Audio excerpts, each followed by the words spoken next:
Laboratorio de Proyectos Semilla. Comiencen a planificar 3. Bud Moffitt.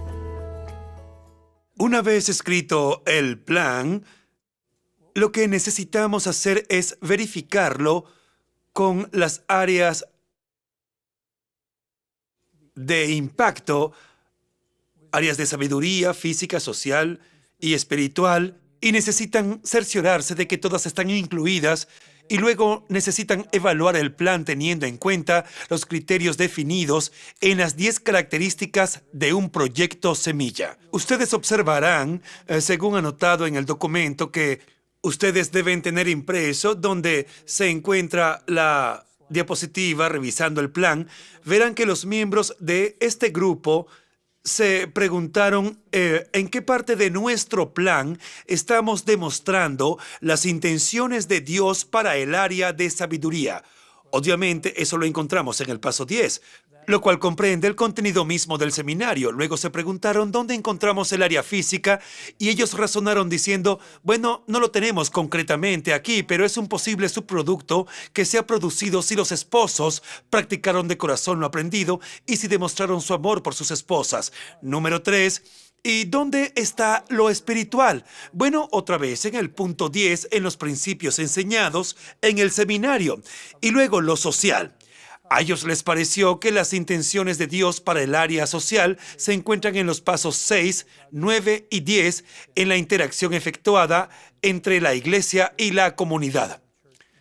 Así que al hacer la revisión del plan, fueron al principio para ver en qué parte del plan se encontraban reflejadas las 4 áreas del interés de Dios: sabiduría, física, espiritual y social. Lo siguiente es revisar el plan y evaluarlo a ver si reúne las 10 características. Ustedes podrán ver en sus hojas de qué manera percibieron ellos estas características reflejadas o no en su plan. Y se hicieron una serie de preguntas para ver si el plan estaba balanceado, bien enfocado y si tenía continuidad. Una vez hecho eso, repasaron el plan e hicieron los reajustes necesarios para incluir todos los elementos posibles que faltaban. Tengan en cuenta que el primer borrador del plan no incluirá todas estas cosas, así que después de este primer escrito, tenemos que volver y verificar de nuevo el plan y contrastarlo con las características, con el impacto a largo plazo y las 4 áreas que le importan a Dios, de modo que, de ser necesario, se reajusta el plan y después, una vez terminado, se implementa, se lleva a cabo. Así que, de manera que les animamos a usted y a su grupo a que trabajen en el plan juntos. Vuelvan y repasen su plan y compárenlo con lo que hemos estudiado y después de evaluarlo, llévenlo entonces a cabo. Pero después de llevarlo a cabo, asegúrense de evaluar el plan, ya que sucede con frecuencia que la parte más fácilmente olvidada de un plan es justamente la evaluación. Sucede que uno termina su proyecto y dice, eso fue fantástico y ya. Necesitan sentarse y evaluar qué funcionó, qué no funcionó, qué puedes mejorar para la próxima vez. Y una vez que se ha hecho todo esto y se ha escrito un informe, se animará a hacer una planificación a largo plazo. Al considerar estas diapositivas, uno puede ver que este grupo en particular miró hacia adelante y pensó muy bien qué clase de proyecto semilla queremos hacer en estas 4 áreas. De manera que en el área de sabiduría tienen 2, en la espiritual 2, en la física tienen 2 y en la social 2. Ciertas iglesias que han aprendido a llevar a cabo proyectos semilla piensan con antelación. Bien, ¿qué vamos a hacer este año? Si se hace uno trimestral, serían 4 proyectos en un año. Si se hace uno por mes, serían 12 proyectos semilla. Y el objetivo de todos ellos es que ustedes y sus iglesias demuestren el amor de Dios en las 4 esferas a la comunidad. Finalmente, algunos proyectos crecen y se hacen más grandes. Van más allá de un proyecto semilla. Al finalizar esta sesión, quiero que vean un video. Les daré un poco de historia. En este video aparece un hombre que fue enviado para representar a su pastor en una conferencia, ya que el pastor contaba con otro trabajo y no podía asistir a una pequeña iglesia metodista en un barrio pobre de Nairobi. Este joven se había graduado del colegio y estaba desempleado, de manera que el pastor lo envió diciéndole: yo no puedo ir al seminario, ¿podrías ir por mí? Entonces, cuando el joven regresó y el pastor le preguntó qué había aprendido, el joven le respondió que debían demostrar el amor de Dios en sus comunidades. Entonces el pastor le dijo: ¿y cómo lo haremos? El joven dijo: no lo sé, pero nos enseñaron que hay que comenzar hablando y preguntando a Dios en oración qué quiere que hagamos con lo que tenemos.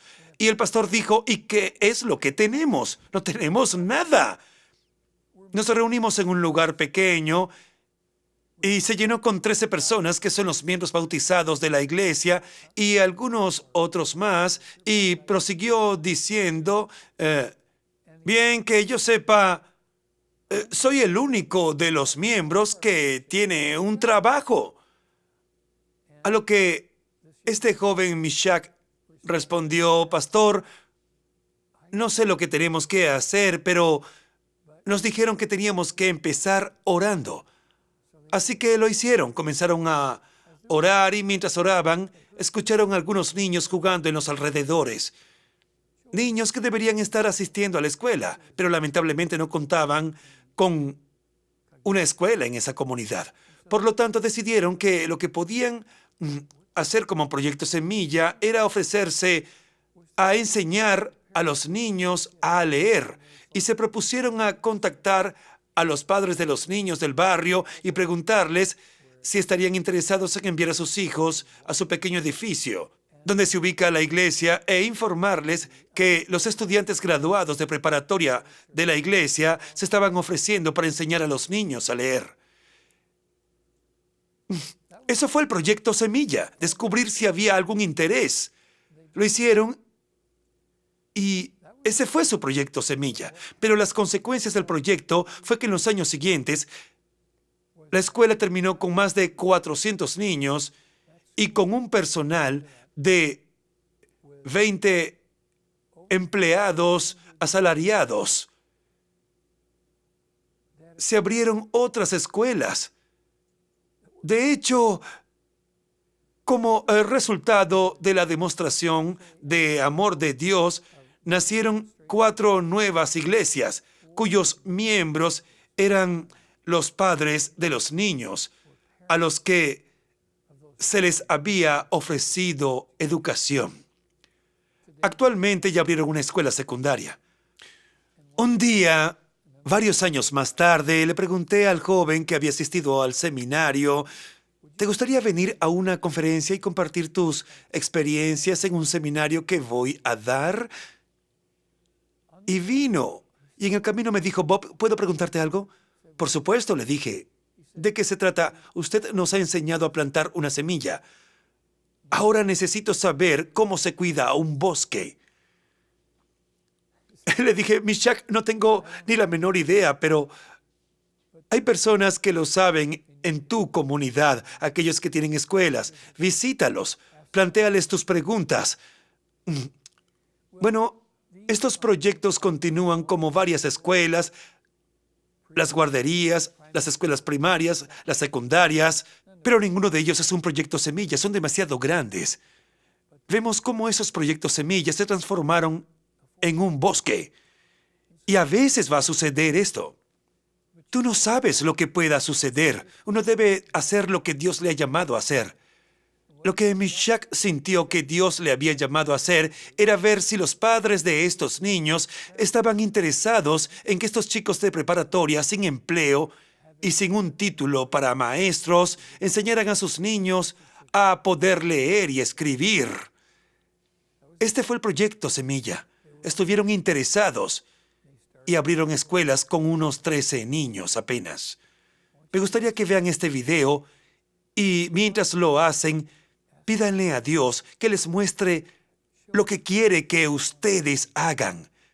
Lo importante no es si su proyecto se convierta en un árbol o en un bosque. Solo queremos que sean obedientes a lo que Dios les ha enviado a hacer. Que Dios les bendiga mientras planifican y ejecutan su proyecto Semilla.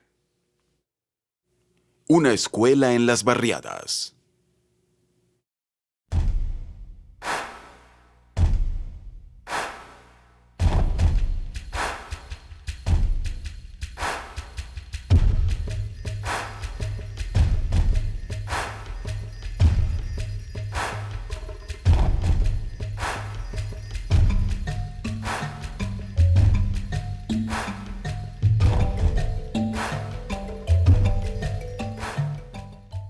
Nairobi, Kenia, en África.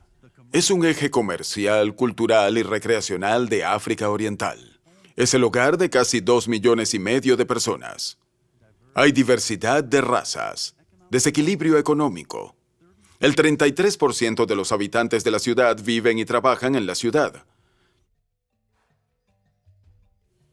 Los 2/3 restantes viven en barrios tan sucios y congestionados que incluso las autoridades de la ciudad los evitan en lo posible. Prácticamente todos los que habitan en estos barrios reconocen que están sumidos en la extrema pobreza. Una de las barriadas más difíciles en la ciudad es el barrio Kahishu, que significa el cuchillo. En 1997, una congregación de 15 miembros pidió a Mishak que asistiera a conferencia de visión y les informara lo que allí aprendían. Mishak regresó con una nueva idea de lo que Dios puede hacer a través de los creyentes completamente entregados a mostrar el amor de Jesucristo de manera práctica y holística. Yo era muy buen cristiano y lo sabía. Tenía 7 años en aquel entonces y podía hablar a la gente de Jesús. Pero una cosa que no sabía es que cumplir la voluntad de Dios no es opcional. Yo no sabía eso. Me di cuenta en esta conferencia Visión que es obligatorio cumplir la voluntad de Dios. No es opcional cumplir o no cumplir, porque es su mandato. Dios nos pide que extendamos su amor a otras personas. Junto con Mishak, el pastor Toby, su esposa y los ancianos de la iglesia comenzaron a pedir en oración qué proyectos Semilla podrían llevar a cabo como iglesia para mostrar el amor de Dios en su comunidad. Aunque la iglesia no tenía los recursos económicos, creían que los recursos espirituales iban más allá que sus capacidades físicas. En una reunión del comité de la iglesia, decidimos que teníamos que escoger a alguien que fuera el representante. Sabíamos que Mishak era capaz. Lo elegimos, oramos por él y lo enviamos. Motivados por el Espíritu de Dios, la iglesia abrió una escuela primaria para educar a los niños de Kahishu y ayudarles a salir de la pobreza. Reunidos en una habitación sin libros, ni pupitres, ni ninguna clase de equipo, y sin ningún entrenamiento pedagógico, pero creyendo que Dios es más grande que ellos, la escuela se abrió a 13 alumnos. Usamos las instalaciones de la iglesia como escuela.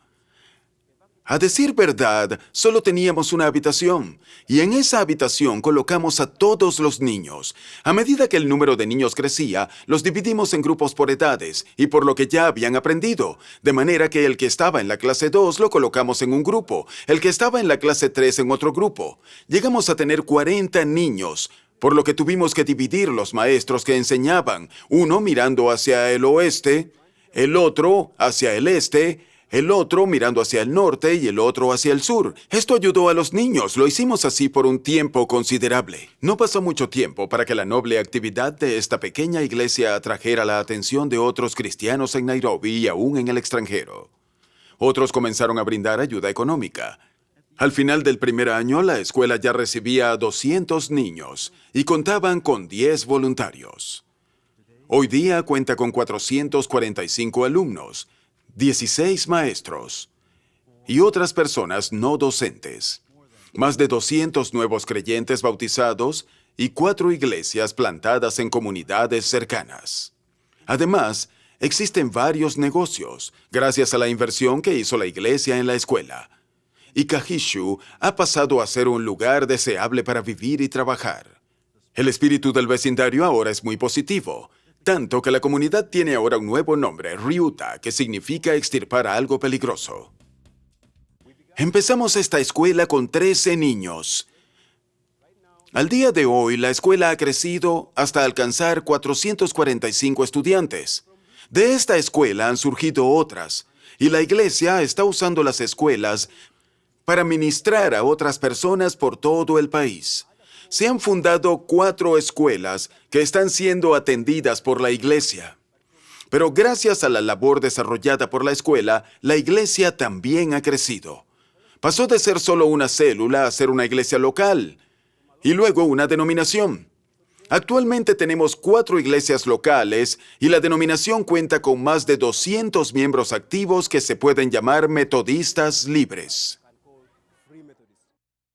Gracias a la fidelidad de Dios, la pequeña iglesia de Kahishu está ahora empezando una escuela preescolar y una escuela secundaria.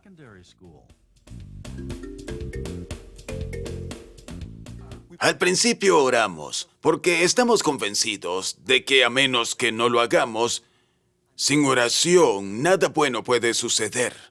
Y creo que cuando oramos, mantenemos una relación genuina con Dios. Cuando oramos, vemos que las cosas ocurren fácilmente. Muchas veces uno se topa con desafíos, con problemas por doquier. Pero cuando oramos vemos que Dios interviene y se acercan los amigos que nos dicen, nosotros les podemos ayudar. Y lo más importante es que tanto los miembros de la iglesia como los residentes en la ciudad han visto el amor de Jesucristo, la demostración y la multiplicación de su amor una y otra vez.